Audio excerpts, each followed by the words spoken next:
Ever caught your parents or grandparents doing something that made you go, wait, what? Well, get ready for a fun ride as we explore the top 20 guilty pleasures of baby boomers. Stay tuned, you won't want to miss this. Number 20. Using landlines.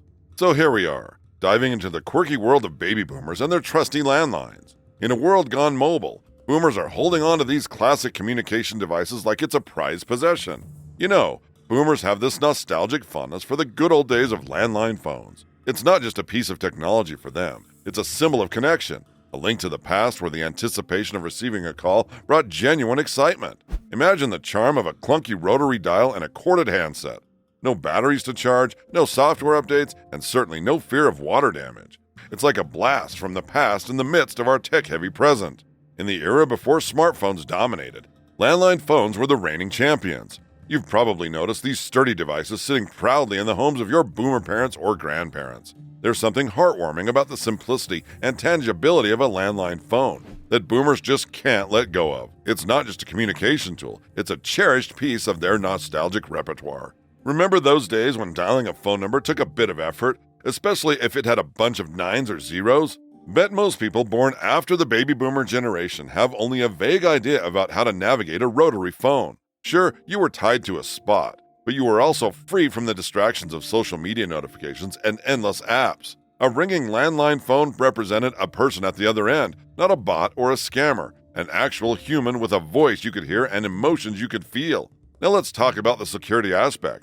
Landlines offer a more secure connection, and there's no need to worry about the radiation risk associated with cell phones. But in this day and age, with everyone glued to their smartphones, on your line is using the telephone. When this occurs, it's like boomers are holding onto a piece of the past that offers comfort and reliability. And who can blame them? So there you have it, the first guilty pleasure on our list. Number 19, wearing socks with sandals.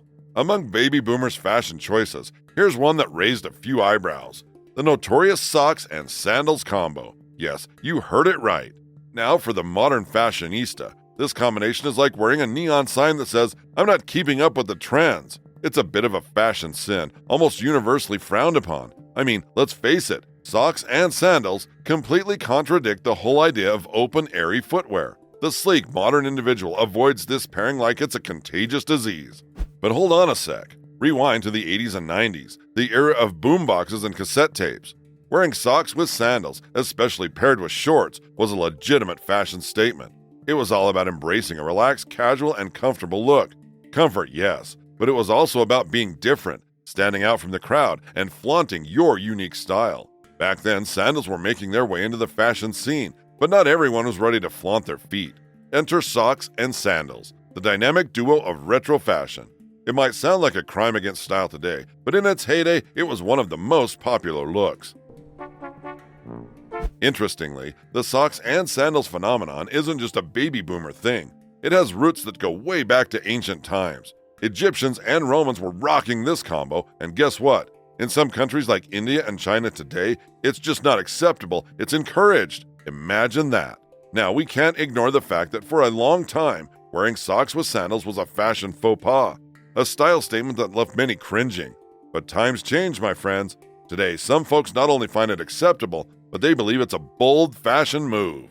Number 18, driving slowly. I love the open road. It's a place of freedom and adventure. But for baby boomers, it seems like some of them are taking things a bit too slow behind the wheel.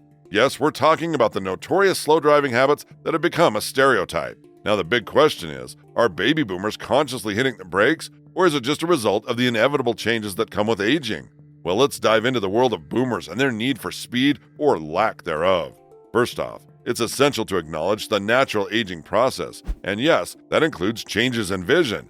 If boomers find themselves squinting at road signs or struggling to recognize faces at a distance, it might be a sign that it's time to consider alternative modes of transport. Safety first, after all. And then there's the matter of reaction times. Slow reactions on the road, like difficulty braking suddenly or changing lanes swiftly, can be a warning sign. In the good old days, quick reflexes were the norm, but with age, they might not be what they used to be. Hearing loss can also play a role. If the roar of the engines or the blare of the horns is becoming muffled, it could be a sign that driving might not be the smoothest road ahead. After all, being able to hear important cues on the road is crucial for safety. let's not forget about the emotional side of things. If driving is causing stress, nervousness, or fear, it might be time to reconsider. Anxiety behind the wheel can affect concentration and decision-making, turning a leisurely drive into a white-knuckle experience. And of course, near misses. If boomers are finding themselves narrowly avoiding accidents more often, it could be more luck than skill at play. Luck is great, but when it comes to driving, skill is the safer bet. So there you have it, the complexities of baby boomers and their driving habits. Navigating the road of life sometimes means knowing when to hand over the keys. It's a delicate topic, but with a touch of humor and a nod to the realities of aging, we explore when it might be time for boomers to consider alternative adventures, leaving the driving to someone else. Stay tuned for even more fascinating insights into the world of baby boomers. Number 17. Being early for events. Let's get started with this one, punctuality, a virtue that seems to be deeply rooted in the DNA of baby boomers. Yes, we're talking about boomers being the early birds of every event. Consider this, post-World War II America, a time of younger marriages, by the summer of 1941, higher child birth rates, and greater resource scarcity. Boomers, born and bred in this era, inherited a mindset of competition and hard work. It was a society with limited resources, jobs, and schooling, and shaped a generation that believed in giving their all, and then some more. Now let's delve into the workplace values and mindsets of boomers. Work-centric, check. Workaholic, check. Independent and self-assertive, check. Goal-oriented and career-focused, double check. Competitive and self-actualized, absolutely. It paints a picture of a generation that not only prioritizes efficiency and efficacy in the workplace, but also places work at the center of their lives, perhaps with a pinch of workaholic seasoning. What's even more surprising is boomers find themselves chuckling at the more relaxed, casual approach to time management embraced by the younger generations, especially Gen Z. The workplace for boomers is a realm where being disorganized is not a quirk but a red flag. Time is money, and being punctual is a testament to efficiency. According to Robert Half, a prominent workplace authority, while being disorganized may seem quirky and offbeat in social circles, it spells bad news in the workplace. Boomers take pride in their punctuality, considering it is a mark of professionalism and a reminder of the old days when time management was more than just a casual affair. So next time you find yourself waiting for a baby boomer to join an event, know that it's not just about being early. It's a reflection of a generation's mindset shaped by a different time. Number 16. Telling dad jokes. Now let's talk about one of the timeless traditions of the baby boomer era, the art of telling dad jokes. Boomers, famous for their cheesy sense of humor, have perfected the craft of these classic eye-rolling inducing jokes. First off, what exactly is a dad joke? Well, it's the kind of a corny joke that dads are known for, whether they're telling their kids or just casually dropping puns in any conversation. The beauty of dad jokes lies in their intentional corniness, often involving puns or wordplay that might make you groan, but that's exactly what makes them special. Boomers love the fact that their jokes are considered classic. There's a sense of amusement in sharing these jokes across generations. Even if Gen Z might roll their eyes at the corniness, there's a subtle acknowledgement that humor is a timeless cultural exchange. The term dad joke isn't confined to dads exclusively. It's more about the style and the content of the joke. These jokes are meant to be intentionally corny, and the teller usually revels in the fact that others might not find them as funny as they do. It's almost like the joy comes from knowing how unfunny others might perceive it to be. The punchlines often involve clever wordplay, and even if you find yourself just internally chuckling, that's the magic of a dad joke. It's less about the laugh-out-loud moments and more about the eye rolls and groans that follow. And let's be honest, your groaning only encourages them to keep the dad jokes coming. So next time a baby boomer shares a dad joke with you, embrace the corniness, roll your eyes, and know that you're partaking in a timeless tradition. Number 15. Wearing fanny packs. I'd like to introduce you to a style trend that has stood the test of time, fanny packs. These handy accessories were a staple in the fashion scene of the 80s and 90s, and baby boomers are still known to rock them with pride. Boomers have a unique perspective when it comes to fashion. While they might still sport fanny packs with gusto, they often find themselves chuckling at some of the current trends embraced by Gen Z. It's a clash of practicality versus fun. Boomers opting for functionality while Gen Z lean towards experimentation and novelty. It's a fascinating reflection of how fashion trends evolve over time, with each generation leaving its mark. But let's rewind a bit and explore the origins of the beloved fanny pack. These versatile pouches have been around for centuries, tracing back to the late 1800s, when adventurers relied on them to store essentials while exploring the great outdoors. Fast forward to the late 20th century, and fanny packs became synonymous with tourists looking for a hands-free way to carry their belongings while sightseeing. Despite being initially associated with tourists, fanny packs gradually shed their outdated image and re-emerged as a fashion statement. Their practicality and convenience won over people of all ages, from fashion-forward celebrities to professionals looking for a stylish yet functional accessory. So why do people love fanny packs so much? It's not just about making a fashion statement, it's about embracing a blend of style and utility. With their evolution over time, fanny packs have proven to be more than just a passing trend. They're a timeless accessory that continues to capture the hearts worldwide. Number 14. Refusing to learn new technology. Then let's talk about something that's become a bit of a stereotype. Boomers and their supposed tech-challenged nature. Picture a world without constant social media notifications or the hypnotic glow of screens. That's the era in which baby boomers thrived. Their idea of a social network was the neighborhood park, and Google was nothing more than a well-thumbed encyclopedia.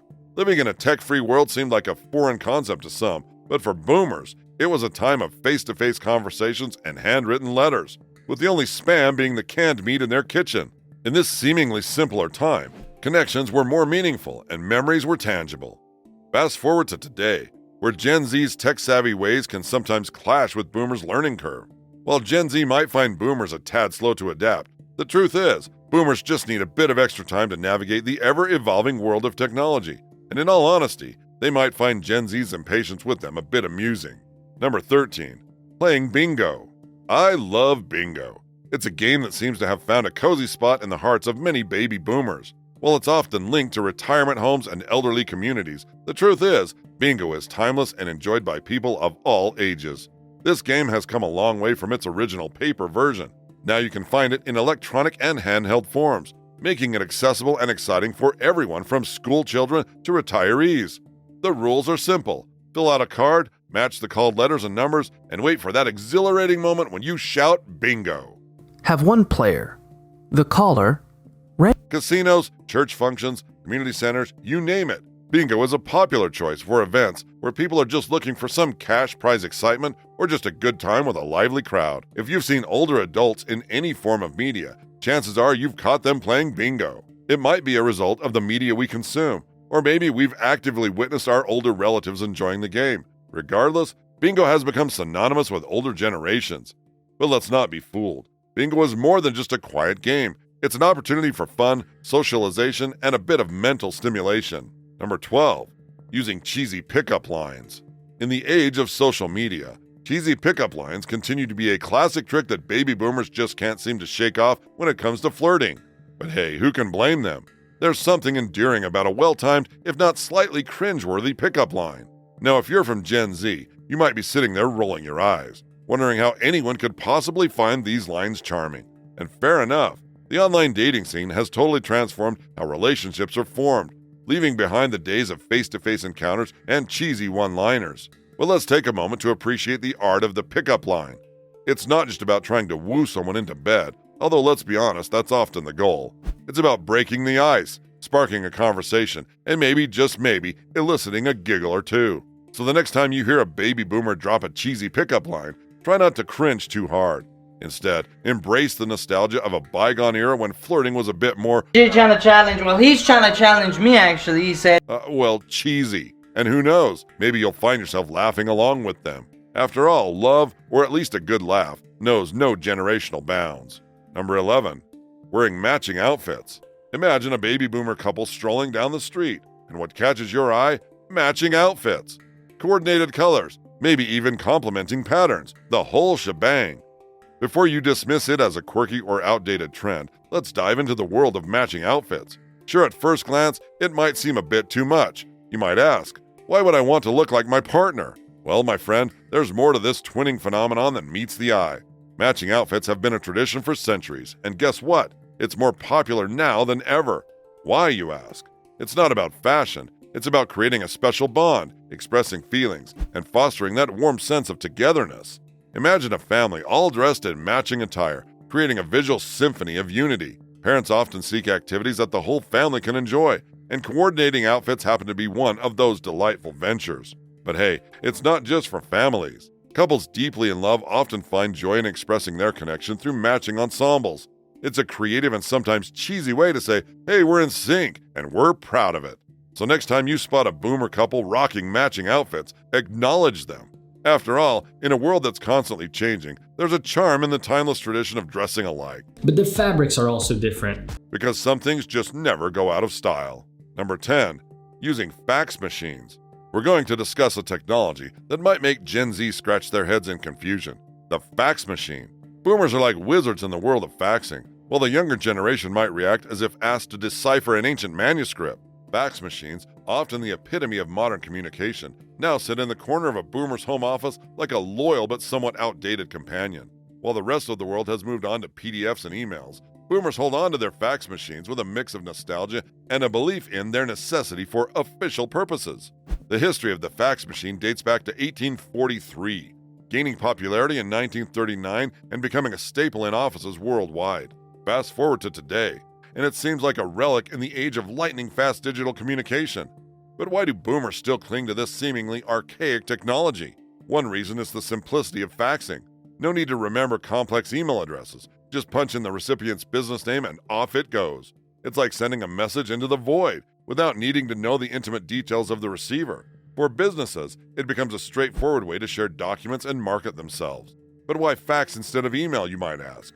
Well, in a world where a misplaced letter in an email address can lead to digital limbo, fax machines offer a more forgiving path. The business name is often enough to ensure a successful transmission. In an era where instant messaging and emails dominate, the fax machine hums in the background, quietly sending messages and documents. For boomers, it's not just a piece of outdated tech, it's a bridge to a time when sending a fax was cutting edge, and the beep and whir of the machine signaled progress. Number 9. Carrying cash. Okay, now let's talk about cash. You're probably seeing fewer of these. You know, those crinkled bills and jingling coins that baby boomers always seem to have on hand? Now to the younger generations, especially Gen Z, this might seem like a relic from ancient times. After all, in the age of digital wallets and contactless payments, who needs those old school notes, right? But hold on a second. Boomers grew up in an era where cash wasn't just a choice, it was king. Credit cards? Well, those are as rare as a unicorn back then. A recent survey from creditcards.com revealed some fascinating insights. While millennials and Gen Xers are swiping their cards for even the tiniest purchases, boomers are saying not so fast. Turns out 70% of boomers and the 72 and older crowd still prefer the good old greenbacks for items costing $5 or less. That's right, cash is still their currency of choice for those small transactions. It's like they're holding on to a tangible piece of the past in a world racing towards the digital future. Why the loyalty to cash, you ask? Well, it's not about payments, it's about comfort and familiarity. Boomers find solace in the reliability of physical money, steering clear of the digital hoopla. They'd rather spend on things they can touch and feel. Thank you very much. Number 8. Referring to themselves as hip. Let's talk about boomers and their self-proclaimed hipness. Yep, you heard it right. Baby boomers often like to throw around the term hip to describe themselves. It's like their way of saying, hey, we're still cool. But let's be honest, the term itself feels a bit, vintage. Back in their prime, being hip was the thing. It meant you were in the know, you had the groove, you were cool personified. Fast forward to today, and boomers are still rocking that term. But here's the twist. To the younger generations, especially Gen Z, it might sound a tad outdated, even comical. You see, Gen Z has its own dictionary of slang and lingo that sometimes makes boomers scratch their heads. Parade puts it well, saying, Gen Zers have their own slang and lingo that sometimes sound like a totally different language. To help remove the damaged bone and prepare the femur, it's like boomers and Gen Z are speaking different coolness dialects. Now, baby boomers have left an indelible mark on every stage of life they've touched. From shaping youth culture to redefining retirement, they've done it all. Some even call boomers the hipsters, the adventure-traveling, craft beer-drinking, urban living trendsetters. Imagine that. Your parents out-cooling you in the latest hotspots. Number 7. Using VHS tapes. VHS tapes are so nostalgic. Baby boomers can't help but wax poetic about the golden age of VHS. Back in the day, these bulky cassettes were the epitome of home entertainment. Now you might be thinking, VHS tapes? Seriously? Yep, you heard it right. Some boomers are still holding on to their trusty VCRs and stacks of VHS tapes like they're precious relics from a bygone era. And you know what? they're not ready to let go just yet. While the rest of the world has moved on to DVDs and streaming services, boomers are still hitting rewind on their VHS players. Why? Well, for them, it's more than just watching a movie. It's about reliving cherished memories. Sure, DVDs and streaming offer convenience and crystal clear visuals, but there's something about the grainy charm of VHS tapes that boomers just can't resist. It's like stepping into a time machine and revisiting those cozy family movie nights, complete with the ritual of rewinding and pressing play. For boomers, VHS tapes aren't just outdated technology, they're a collection of precious memories. So the next time you spot a boomer dusting off their VCR, just smile and let them enjoy the memories. After all, who doesn't love a good rewind? Number 6. Using AOL email. Business emails. You'll see something in here about... We all remember AOL email, the OG of electronic mail. Baby boomers just can't seem to let go of their trusty AOL email addresses, much to the bewilderment of younger generations. Now you might be scratching your head and wondering, why in the world would anyone still use AOL in this day and age? Well, for boomers, it's all about sticking with what they know. They're creatures of habit after all, and the thought of switching to Gmail or another modern platform can be a bit daunting. But here's the thing. Before you start poking fun at their outdated email provider, consider this. Older AOL email users might actually be onto something. According to recent research, there's a surprising correlation between email domain and education level. Sure, AOL may seem a bit antiquated compared to Gmail, but boomers who stick with it might just be showing off their savvy. And if AOL gets the job done for boomers, then who are we to judge? So the next time you come across someone sporting an AOL email address, maybe give them a salute. After all, they're keeping it old school in a world that's constantly changing. Number 5. Playing bridge. I would like to talk about bridge, a game that once ruled the leisure hours of the baby boomer generation. For boomers, bridge wasn't just a pastime. It was a mental workout and a social affair rolled into one.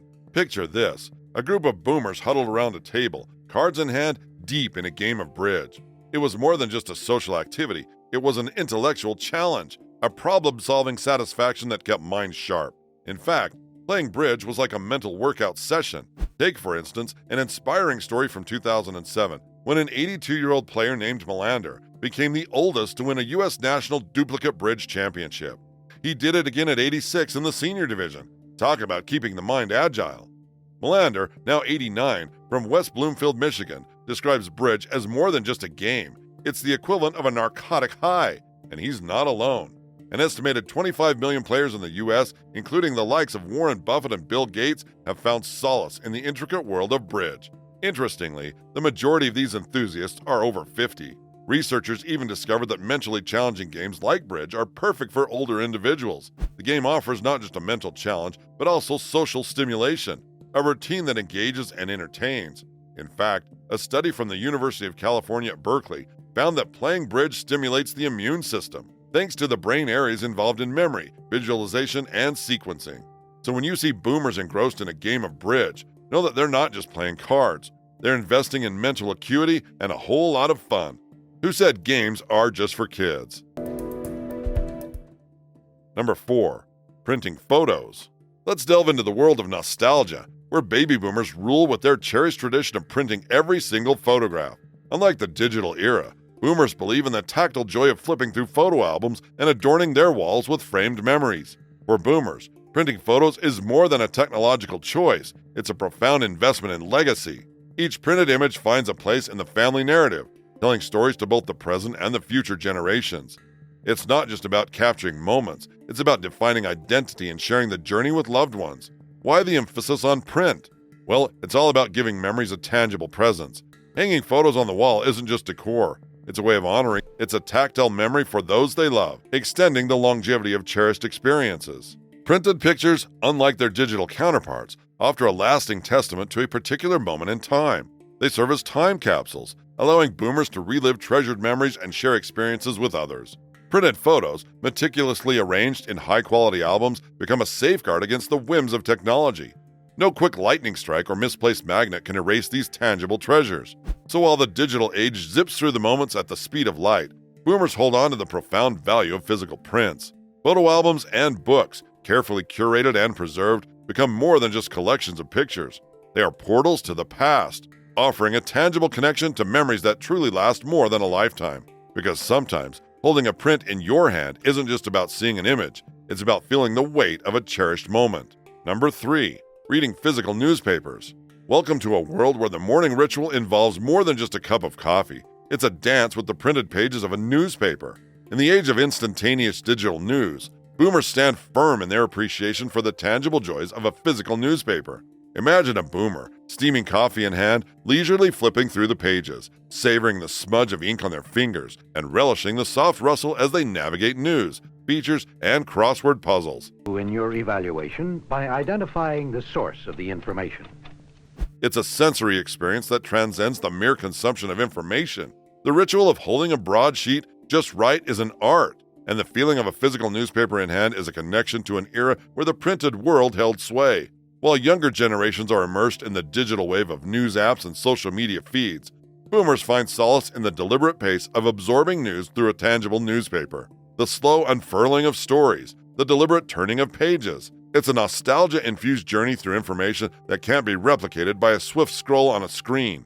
Boomers still value the convenience and trust associated with reading a physical newspaper.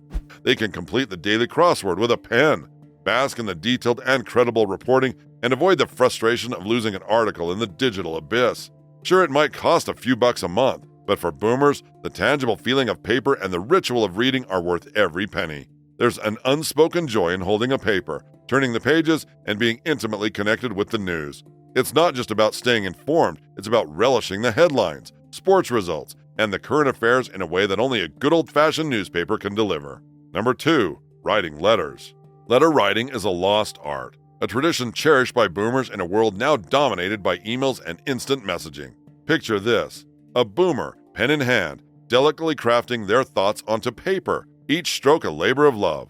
There's a certain magic in the act of writing letters, a sentimentality and intentionality that can't be replicated by the cold efficiency of digital communication. Back in the day, boomers didn't have the luxury of emails or text messages. They relied on the timeless practice of writing letters to connect with loved ones near and far.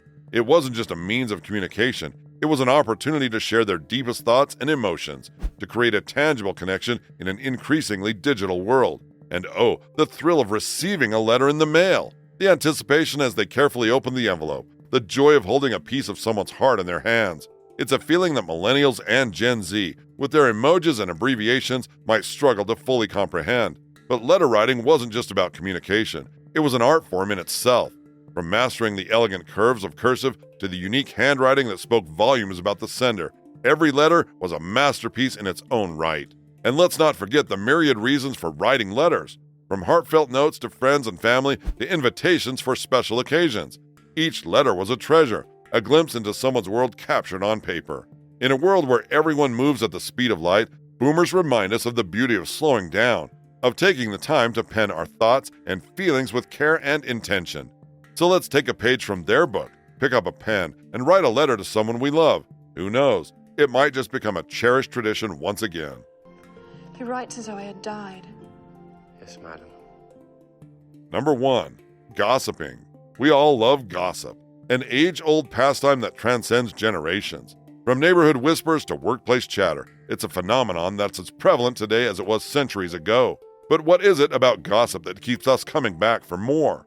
My dad is a baby boomer, and he literally walks around the neighborhood daily to find out new information from the neighbors so he can tell my mom. I don't tell my mom anything anymore unless I'm comfortable with everyone she knows hearing about it. Kind of limits us to idle chit-chat. Elderly folks seem to have a penchant for being the first to share news. With a keen ear for gossip and an eye for detail, they stroll the streets, engaging with neighbors and collecting the latest news and updates. Their joy comes from sharing these tales, keeping the community tightly knit and always informed. Some older individuals wear their hearts on their sleeves, sharing personal details with little reservation. These oversharers believe in the power of open communication, often blurring the lines between private and public. Their candidness, while sometimes overwhelming, offers a genuine glimpse into their lives. Every community has its vocal members, quick to voice opinions on local matters. On platforms like Nextdoor, these critics actively engage, offering insights, critiques, and sometimes just plain gossip. Their active participation shapes neighborhood narratives. But what exactly is gossip, and why do we do it? While some may view gossip as synonymous with malicious rumors, it's often more broad than that. Gossip. All humans partake in some form, despite the age-old adage, If you have nothing nice to say, don't say anything at all. Whether it's workplace chatter, the sharing of family news, or group texts between friends, it's inevitable that everyone who talks, well, talks about other people. People tend to think of gossip as synonymous with malicious rumors, put-downs, or the breathless propagation of a tabloid scoop, but researchers often define it more broadly, as talking about people who aren't present, says Megan Robbins, an assistant professor of psychology at the University of California, Riverside. It's something that comes very naturally to us, an integral part of conversation, information sharing, and even community building.